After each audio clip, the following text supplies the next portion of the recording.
Hello everybody, welcome to my channel. Today's video I'll be reviewing this. This is Transformers War for Cybertron Kingdom Huffer. And here he is in package. He's a deluxe class figure and an Autobot. Very cool looking box art here of him in his vehicle mode and robot mode. Now it's really cool to get a much needed update to this character in the Generations line. I think this figure will not disappoint. Here's the side of the box, and the back of the box transforms in 14 steps. Okay, let's get Huffer out of the box. Here's Kingdom Huffer out of the package. He comes with his instruction sheet in the nice clear green colors, a golden disc card, and another Optimus Prime. I already have this. Let's peel the stickers to see what we have underneath. And here's the alternate reality where Prime does not die. This hand-to-hand weapon, which looks like it becomes some sort of shield and a claw. His gun. I like how the orange sticks out here inside of the weapon.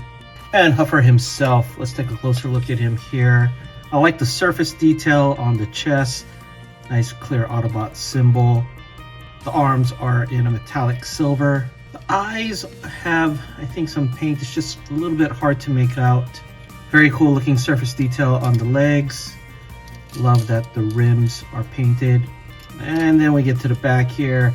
The hollowness in the back of the legs. Could have been such a perfect looking figure if there was some panels here in the back. Still a very nice looking figure, even with the hollowness in here. Yeah, that's probably the biggest negative I'm seeing right now.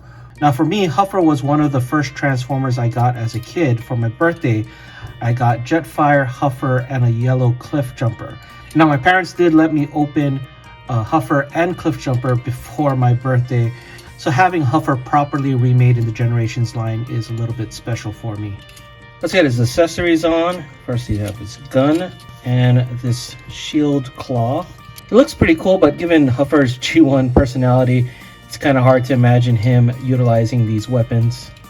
Moving on to articulation of the figure, the head can rotate 360, arm can rotate 360, can lift up at the shoulder this high. He has bicep rotation, can bend at the elbow this much, no wrist articulation. He can rotate 360 at the waist, he can do the splits, he can kick it this far up, this far back. He does have a little bit of thigh rotation.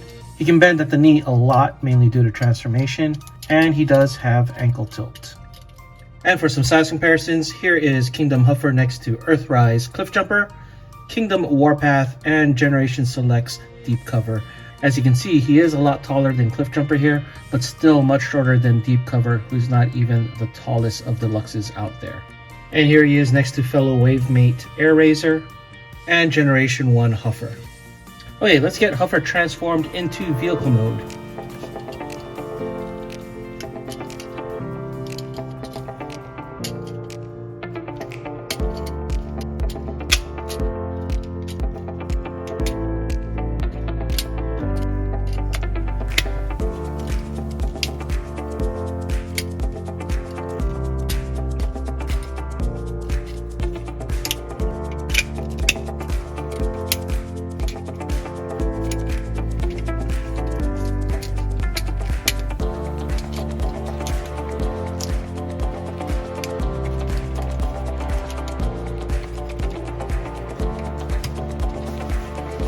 Here's Huffer in vehicle mode. Now, he seems to be some sort of, I guess, a small payload type of truck here with this accessory on the back, but if you want to give him a more traditional Generation 1 look, it is removable. It's basically his weapon and this shield.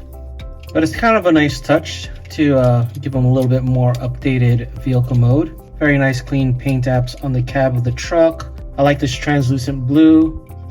Especially like how they painted this part silver so that the blue lights here could be translucent as well. Love the fact that they painted brake lights on it. Wasn't really expecting that. But all in all, a pretty decent truck mode. Not gonna complain here. Now, one thing that I thought was pretty cool from the promo pictures was that he could tow Prime's trailer if he wanted to. So they scaled him in a way that he was compatible with Prime's trailer. And for some size comparisons in vehicle mode, here's Kingdom Huffer next to Generation Select's Deep Cover and Earthrise Optimus Prime. You can see they match pretty well, even though he is a mini-bot. And here's Earthrise Huffer next to Generation 1 Huffer. Okay, let's get Huffer transformed to robot mode for my final thoughts. So my final thoughts on Kingdom Huffer. Overall, very pleased with the figure. I know I say this a lot, but I think this is the best representation of the character that we have in the Generations line. I mean, he looks the part, fits the part. Love the scaling with him, that he's a little bit bigger than the other mini-bots. The biggest issue with him is back here, the hollowness on the back of the lower legs.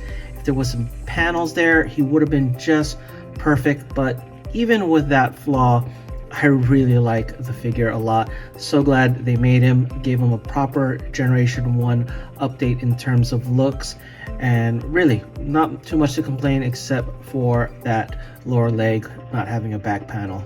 Anyway, that is it for this video. Let me know what you guys think in the comments below, and thanks for watching. If you enjoyed this video, please give it a like and subscribe. Follow us on social media and check out our Discord. Links in the description below.